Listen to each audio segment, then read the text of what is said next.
माँ पापा, अर्जुन बहुत अच्छा लड़का है, एक बार आप उसकी फैमिली से मिलकर तो आइए। अगर आपको कुछ अच्छा ना लगा तो आप जहां बोलेंगे मैं वहां शादी करूंगी। इसने तो कसम खा ली है हम गरीबों की नाक कटवाने की। अगर उसकी अमीर फैमिली ने मना कर दिया तो हम क्या करेंगे? कोई बात नहीं शांति, अगर हमारी बेटी इतना बोल रही है तो एक बार बात करके आ जाते हैं। सविता और अनुज कॉलेज में एक साथ पढ़ा करते थे और आज कॉलेज खत्म हुए 2 साल हो चुके थे और इन 2 साल में अनुज ने अच्छा बिजनेस सेट कर लिया था। इसलिए सविता अपने रिश्ते के बारे में अपने घर में बात कर लेती है और सविता के कहने पर गरीब शांति अपने पति के साथ अनुज के घर जाती है और उनके घर में जाते ही वो देखते हैं कि हॉल में 5 एसी लगे हुए हैं।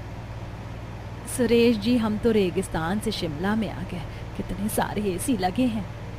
सही कह रही हो शांति, हमारी बेटी ने सही कहा था, परिवार बहुत अच्छा है। तभी सुमित्रा आती है और उन्हें बिठा के चाय नाश्ता उनके सामने रखती है और कहती है, बहन जी, हमें तो सविता पहले ही दिन बहुत पसंद थी, पर क्योंकि हमारा बेटा उस समय काम नहीं कर रहा था इसलिए हम हाथ मांगने नहीं आ पाए, और अब हमें खुशी है जो आपने इस रिश्ते के लिए हाँ कर दी। बहन जी, जहाँ बच्चे खुश वहाँ हम भी खुश। वैसे आपकी बेटी राज करेगी अपने एसी से भरे ससुराल में। किचन, कमरे, हॉल सब में हमने एसी लगवाए हैं। आपकी बेटी को गर्मी का एहसास नहीं होगा यहाँ। एसी से भरा घर देखकर शांति और सुरेश बहुत खुश होते हैं और वो रिश्ता पक्का करके घर आ जाते हैं। बेटी, हमें तो गर्व है तुझ पर। अगर हम तेरे लिए रिश्ता देखते तो भी इतना अच्छा रिश्ता नहीं देख पाते जितना तूने देख लिया। तेरा ससुराल एसी से भरा ससुराल है, बहुत अच्छा है, तू वहाँ बहुत खुश रहेगी। अब खुशी खुशी सुरेश और शांति बहुत जल्द अनुज और सविता की शादी कर देते हैं और शादी करके जब सविता अपने ससुराल पहुंचती है तो घर में आते ही उसे ठंड लगने लगती है।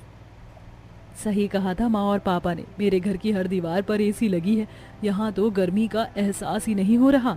क्या हुआ बहू, तुम्हें ठंड लगने लगी? समझ सकती हूँ, तुम बाहर से आई हो ना। अच्छा, तुम अपने कमरे में चली जाओ, वहाँ कंबल रखा है, ओढ़ लेना। जाओ काजल, अपनी भाभी को कमरे में ले जाओ। काजल अपनी भाभी को उसके कमरे में ले जाती है और वो देखती है कि कमरे में 3 एसी लगे हैं। अरे क्या देख रही हो सविता, मैंने तुमसे कहा था ना, हमारे घर में किसी को भी जरा से भी गर्मी बर्दाश्त नहीं है, इसलिए हमने अपने हर घर के दीवार पर 2 से 3 एसी लगवा रखे हैं। और ये लीजिए भाभी कंबल, आपको बहुत ठंड लग रही है ना, आप इसे ओढ़ लीजिए। वैसे भी कल आपकी पहली रसोई है। सविता की नजर अपने कमरे की दीवारों पर पड़ती है और अपने कमरे में 3 एसी लगा देखकर वो बहुत ज्यादा खुश होती है। और अगली सुबह उसकी पहली रसोई होती है और जब रसोई में जाती है तो रसोई में भी 4 एसी लगे देखकर वो खुद से कहती है, यहाँ लोगों की रसोई में पंखा तक नहीं होता और मेरी रसोई में 4 एसी लगे। गर्मी का तो एहसास ही नहीं है। अब आराम से मैं खाना बना पाऊंगी।